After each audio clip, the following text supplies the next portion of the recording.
It is said of Tyson, the great Australian millionaire, that the suggestion to make the desert land of Australia blossom as the rose came to him from a modest little Australian violet while he was working as a bushman for something like 3 shillings a day. He used to find these friendly little violets growing in certain places in the woods, and something in the flower touched something akin to itself in the mind of Tyson, and he would sit on the side of his bunk at night and wonder how flowers and vegetable life could be given an opportunity to express itself in the desert land of Australia. No doubt he realised that it would take a long time to save enough money to put irrigating ditches in the desert lands, but his thought and feeling were sure it could be accomplished, and if it could be done, he could do it. If there was a power within himself that was able to capture the idea, then there must be a responsive power within the idea itself that could bring itself into a practical physical manifestation. He resolutely put aside all questions as to the specific ways and means which would be employed in bringing his desire into physical manifestation, and simply kept his thoughts centred upon the idea of making fences and seeing flowers and grass where none existed. Since the responsiveness of reproductive creative power is not limited to any local condition of mind, his habitual meditation and mental picture set his ideas free to roam in an infinitude and attract to themselves other ideas of a kindred nature. Therefore, it was not necessary for Tyson to wait and see his ideas and desires fulfilled until he had saved from his 3 shillings a day enough money to irrigate the land.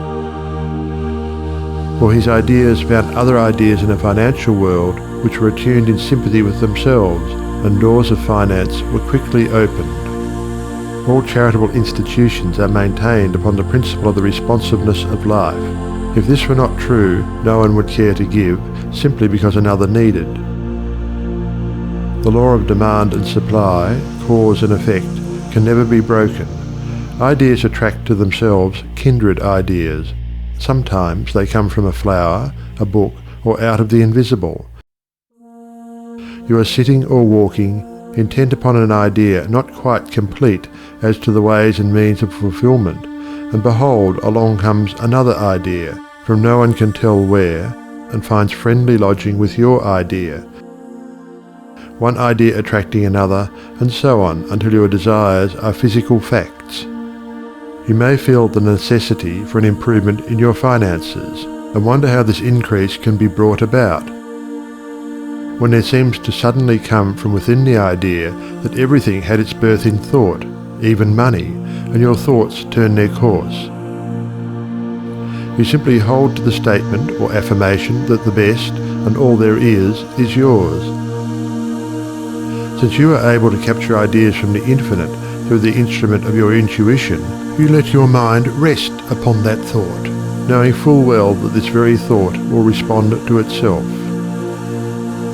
Your inhibition of the thought of doubt and feeling of anxiety enables the reassuring ideas to establish themselves and attract to themselves I can and I will ideas, which gradually grow into physical form of the desire in mind.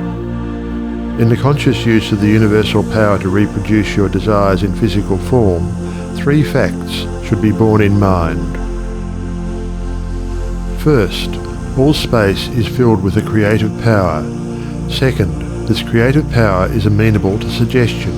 Third, it can only work by deductive methods. As Troward tells us, this last is an exceedingly important point, for it implies that the action of the ever-present creative power is in no way limited by precedent. It works according to the essence of the spirit of the principle. In other words, this universal power takes its creative direction from the word you give it.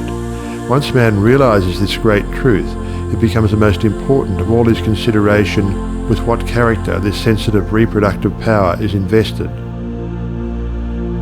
It is the unvarying law of this creative life principle that, as a man thinketh in his heart, so is he.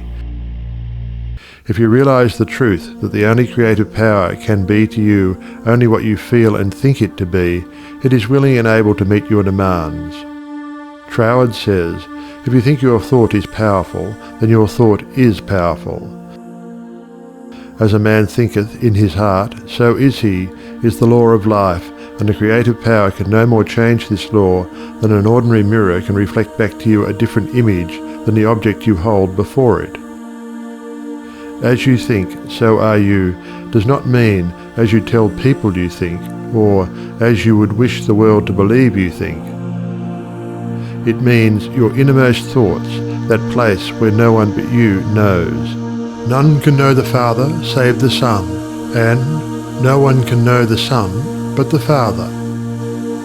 Only the reproductive creative spirit of life knows what you think until your thoughts become physical facts and manifest themselves in your body, your brain, or your affairs.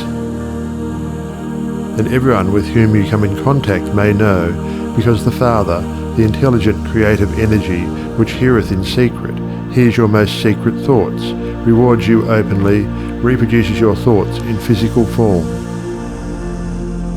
As you think you know, that is what you become, should be kept in the background of your mind constantly. This is watching and praying without ceasing. And when you are not feeling quite up to par physically, pray.